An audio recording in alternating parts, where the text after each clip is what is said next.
കാസർഗോഡ് സമാനമായ സാഹചര്യമാണ്. ബളാൽ പഞ്ചായത്തിൽ കാട്ടാനശല്യം രൂക്ഷമാണ്. കഴിഞ്ഞ ദിവസങ്ങളിൽ കൂട്ടമായി എത്തിയ ആനകൾ ഏക്കർ കണക്കിന് കാർഷിക വിളകളാണ് നശിപ്പിച്ചത്. ആനകൾ ഇറങ്ങുന്നത് തടയാൻ വൈദ്യുത വേലികൾ സ്ഥാപിക്കാത്തതാണ് പ്രശ്നങ്ങൾക്ക് കാരണമെന്നാണ് നാട്ടുകാരുടെ ആരോപണം. സംസ്ഥാനത്തെ വന്യജീവി ശല്യം പരിഹരിക്കാൻ ശാശ്വത നടപടിയെടുക്കുമെന്ന് മുഖ്യമന്ത്രിയും വനം മന്ത്രിയും ഇടയ്ക്കിടെ പറയുന്നുണ്ട്. പക്ഷെ വാഗ്ദാനങ്ങളൊക്കെ പാഴ്വാക്കാകുന്നുവെന്നാണ് കാണുന്ന കാഴ്ചകൾ തെളിയിക്കുന്നത്. ബളാൽ പഞ്ചായത്തിലെ കർഷകന്റെ 38 ഏക്കർ കൃഷിയിടത്തിലെ കാർഷിക വിളകൾ ആന നശിപ്പിച്ച കാഴ്ചകളാണ് എനിക്ക് ചുറ്റും കാണുന്നത്.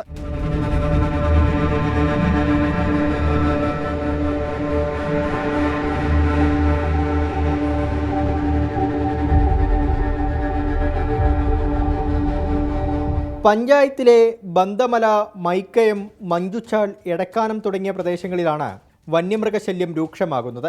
പഞ്ചായത്തിൻ്റെ 30 കിലോമീറ്റർ വനാതിർത്തിയാണ്. ഈ ഭാഗത്ത് കൂട്ടമായി എത്തുന്ന ആനകൾ കഴിഞ്ഞ ദിവസങ്ങളിൽ ഏക്കർ കണക്കിന് കൃഷി നശിപ്പിച്ചു.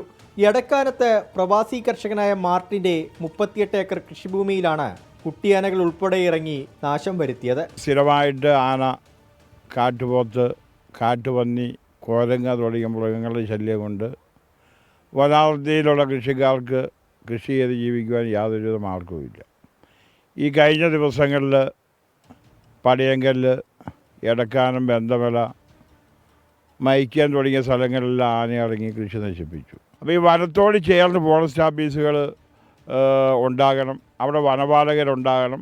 അപ്പം കാട്ടിൽ നിന്ന് മൃഗങ്ങൾ നാട്ടിലേക്ക് ഇറങ്ങുമ്പോൾ അവർക്കത് കാണുവാൻ വേണ്ടി സാധിക്കും. അതനുസരിച്ച് പ്രതിരോധം തീർത്തുകൊണ്ട് കൃഷിക്കാരെ സംരക്ഷിക്കണം. അപ്പോൾ അതുകൊണ്ട് കൃഷിക്കാർക്ക് എല്ലാവിധ സംരക്ഷണവും വേണമെന്നാണ് എനിക്ക് പറയാനുള്ളത്. കർഷകനായ ശങ്കരൻ്റെ 200-ലധികം വാഴകൾ ആനകൾ നശിപ്പിച്ചു.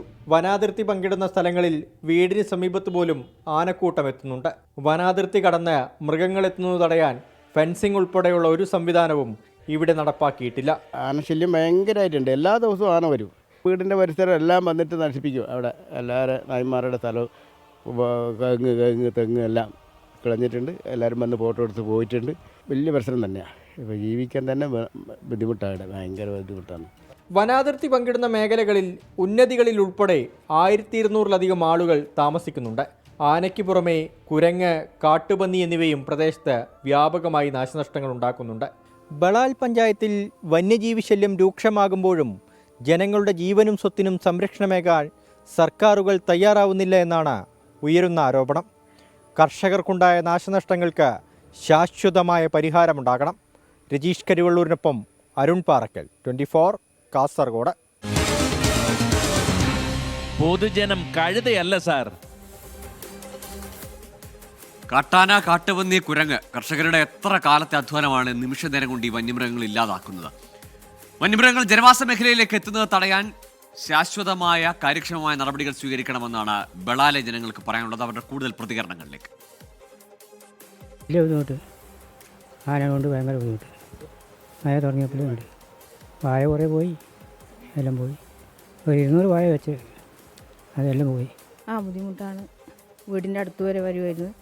അപ്പോൾ അവിടുന്ന് ഓടിച്ചു വിട്ടത് കൊണ്ടാണ് വാഴയിലോട്ട് വന്നത്. ഒരു 200ഓളം വാഴ വെച്ചാന്ന് പറയാം. അതിലൊരു 100ഓളം വാഴ ഇപ്പോൾ പോയി. കുറേ ഉണ്ട്. 3 ഞങ്ങൾ കണ്ടു ശരിക്കും. പിന്നെ അതിന് മുമ്പ് വലിയ ആനയൊക്കെ വന്നിട്ടുണ്ടായിരുന്നു. ഇപ്പോൾ അല്ല, ലാസ്റ്റ് വന്നത് കുറച്ച് ചെറുതായിരുന്നു. എന്നാലും അവരാ നശിപ്പിച്ച് പോയത്. നമുക്ക് ഓടിക്കാൻ തന്നെ പേടിയാണ്, അത്രയും വലിയ ആനയാണ്. സർക്കാരിൻ്റെ ഭാഗത്തു നിന്നാണ് ഇതിൻ്റെ പരിഹാരം ഉണ്ടാകേണ്ടത്. കാട്ടിൽ ആനകൾ പെരുകിയിട്ടുണ്ട്. ഈ ആനകളെ വനത്തിനുള്ളിൽ തന്നെ തടഞ്ഞു നിർത്താനുള്ള സംവിധാനം ജൈവവേലി നിർമ്മിക്കുക എന്നുള്ളതാണ്. അത് ഫോറസ്റ്റിൻ്റെ ഭാഗത്തുനിന്ന് നടപ്പാക്കിയിട്ടില്ല. രണ്ടാമത്തെ കാര്യം, ഈ വേലി നിർമ്മിച്ചു കഴിഞ്ഞാൽ പോലും അതിൻ്റെ സൈഡിലുള്ള കാടുകളും ഇതൊക്കെ കൊത്താനുള്ള സംവിധാനവും സർക്കാരിൻ്റെ ഭാഗത്തുനിന്നില്ല.